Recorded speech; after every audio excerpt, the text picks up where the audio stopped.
Peggy 18.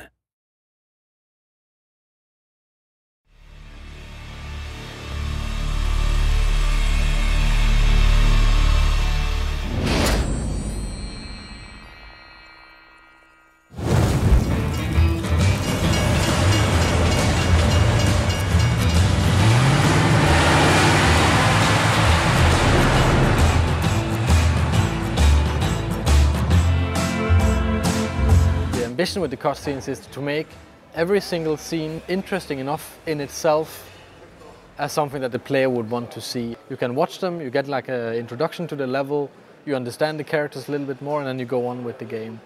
In a game like Hitman, where there is so much gameplay, there's so much within the game mechanics to challenge the players, the cutscenes also becomes a break between those kind of challenging gameplay moments. Damn it! Mr. Dexter is not someone that you want to mess with.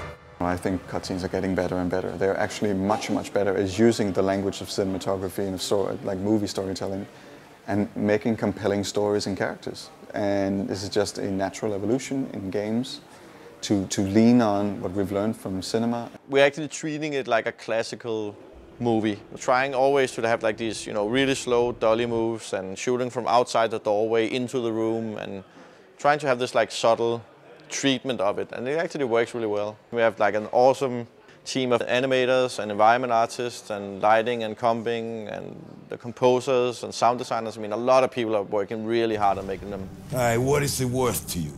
Name your price.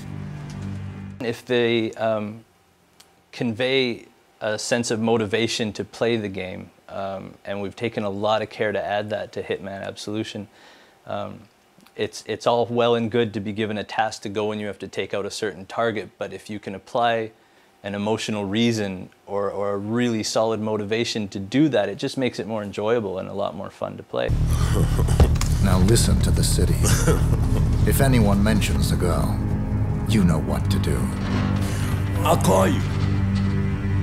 We started out wanting to do motion capture and then do voice acting separately and kind of combine it. This is a classical way, at least for us, to produce cutscenes. But we were allowed to hire real professional Hollywood actors and do the performance capture, which is basically doing motion capture, facial capture, and voice at the same time. Mr. Travis, you know this is my prayer time. This definitely reminded me of making literally a motion picture.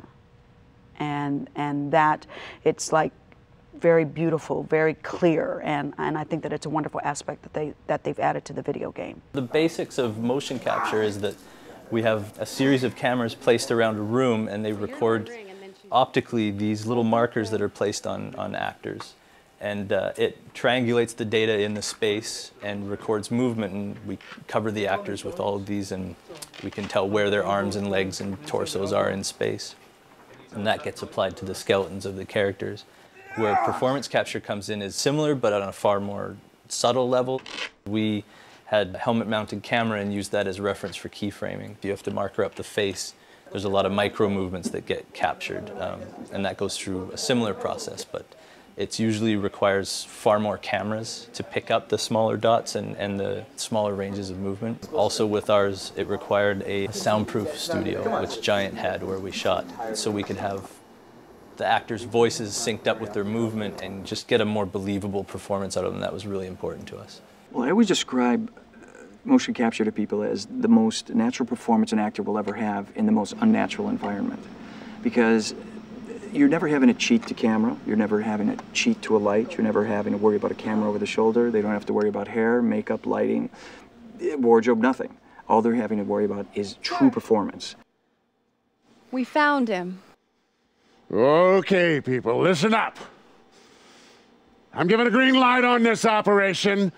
I want 47's head on a platter in front of me ASAP! The only way I can describe it is, yeah, you got the 360 because the cameras are everywhere, but you also have this monkey suit on and this silly hat with a camera sitting in front of your face. And so the focus level that it takes is unique within itself, playing a lot of technology that you're pretending is not there. So it's a whole other thing that takes some adjusting to get to. For example, just a simple thing like, see this thing right in front of your face? It's very hard to focus on the other actor if that's there, and like this character smokes. So just technically, you can't bring a cigarette up because you smack into that camera, so you have to find a way that looks cool and goes in there and does it. So it was challenging. The actors did have a lot of good suggestions, and they would say, this feels like out of character, and we'd be like, that's true, and we had a lot of back and forth. So we spent quite a bit of time on working with their voices, on getting a little deeper into the characters, like giving them some layers to the performances. The physicality and the origin of it is very much on the actors' shoulders, but from that point on, the animator's involvement in it shouldn't be really sold short. They add a huge amount of emotion and of physicality and everything to the scene. Wait. I heard you. You want me to snatch some chick? Man's gonna call you, tell you how to find her. There's a convergence where the line between cutscene and gameplay is blurring, and it's a major goal for a lot of AAA games is to have it as one fluid experience and not take the user out of the gameplay and really immerse them in the story and the characters and the universe that we've created.